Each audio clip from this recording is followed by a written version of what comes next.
All right, everyone, welcome back for another deep dive. Yeah. This time, we're going to tackle a question I know a lot of new iRacers are facing. Mm-hmm. Which of the free road cars should I start with? A very good question. It can be a little overwhelming, Oh, yeah. especially since you don't want to spend any extra credits before you even get a feel for the sim. Right, right. So for this deep dive, we looked at a bunch of sources, forum posts, articles, videos, you name it, and it seems like three cars kept coming up over and over. Okay. The global Mazda MX-5 Cup car, the Toyota GR86, and then the Ray FF1600. The Formula Ford, yeah. Exactly, the Formula Ford. Each of these cars has its own, strengths and weaknesses, and they offer really different learning experiences. For sure. And choosing the right one can really, set you up for success down the road. Absolutely. I mean, it's like picking your first character class in an RPG, right? I like that analogy. You got to figure out what place. Exactly. So let's break these cars down one by one, starting with the Mazda MX-5 Cup car. Okay. Now, this one is almost always recommended for beginners, Mm-hmm. and everyone talks about how balanced and approachable it is. But, what does that actually mean for someone who's completely new to sim racing? Well, I think the biggest thing with the MX-5 is that it's predictable.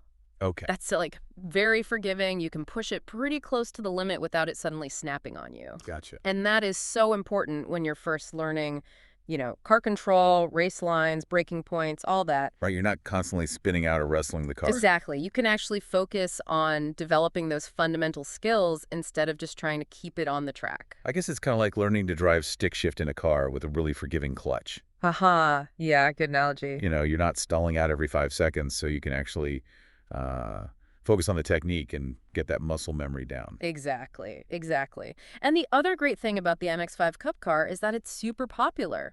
Yeah, I've noticed that. So there are tons of races to join and a really wide range of skill levels represented. So you're not immediately thrown into the deep end with a bunch of pros. Yeah, you can find people who are at your level and, actually learn from each other. That makes a lot of sense. Okay, so moving on to the Toyota GR86. Right. This one seems like a natural step up from the MX-5. Mm. A bit more challenging, a bit more, exciting. Yeah, definitely a bit more spice. Exactly. Yeah. So what exactly makes it more challenging, though?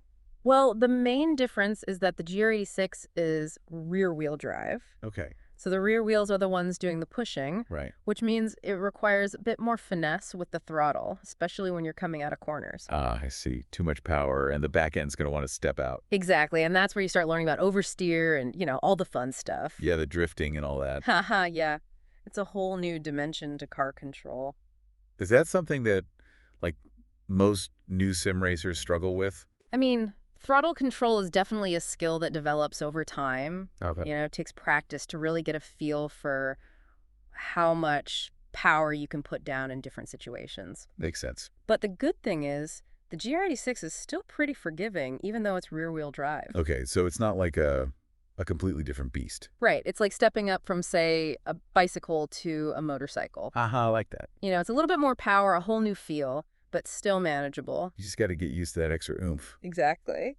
And speaking of manageable, does the GR86 also have a pretty active racing scene? Oh, yeah, for sure. It's a very popular car, especially among, the more experienced drivers. So there are plenty of opportunities to test your skills. Absolutely. Tons of races to choose from. Excellent.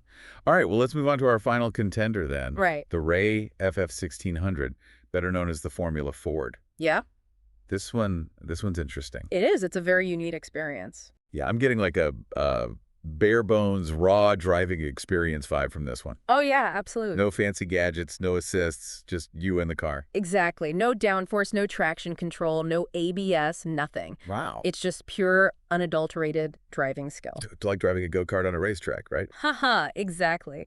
You feel every bump in the road, every shift in weight, everything. Intense. Yeah. So what kind of, specific skills do you think the FF1600 hones that might benefit you even if you eventually switch to more complex cars? Well, the biggest thing is that it forces you to develop impeccable technique. Okay. because you have no assist to rely on. You have to be smooth with your inputs, precise with your braking, really understand how to carry speed through corners. Right. And those skills, they're transferable to any car you It drive. makes sense. It's like learning to play an instrument without any effects pedals or anything. Yeah, great analogy. You're forced to develop your raw talent and really master the fundamentals. Exactly. And I think the other big thing with the FF1600 is that it really teaches you how downforce affects the car.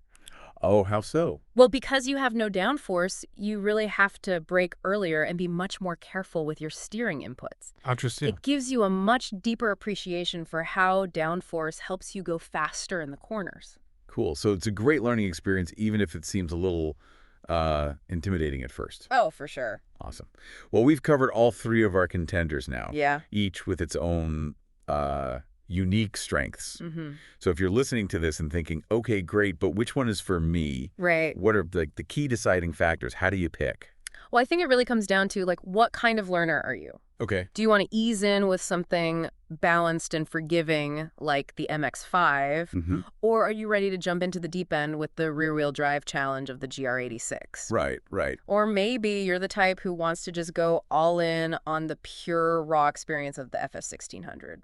Yeah, I can see that. It really depends on your personality and your goals. I think that's great advice. And I Oh, know all the sources we looked at emphasize this one point. Pick one car and really get to know it. yeah, focus is key. Master its quirks, Yeah. understand its limits, build a solid foundation. Exactly. And then once you're comfortable, you can branch out and explore other cars. It's like learning a musical instrument, right? Yeah, You wouldn't try to learn to play every instrument at once. that's true. You pick one and you dedicate yourself to it. So it's all about building that foundation and then expanding from there. Exactly. Awesome. So bottom line, any of these three cars is a great entry point into the world of iRacing.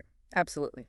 The best car is really just the one that excites you the most. Yeah, the one that makes you want to get out there and drive. The one that makes you want to hit the track and learn. Exactly. And remember, once you've chosen your weapon, Uh-huh. don't be afraid to connect with the iRacing community. Yeah.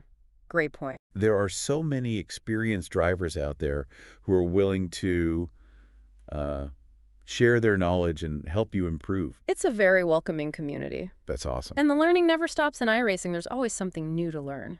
Couldn't agree more. All right. Well, good luck out there on the virtual circuits, everyone. Have fun. Pick your car, hone your skills, and most importantly, have fun. That's what it's all about. Until next time, keep those wheels turning. See ya.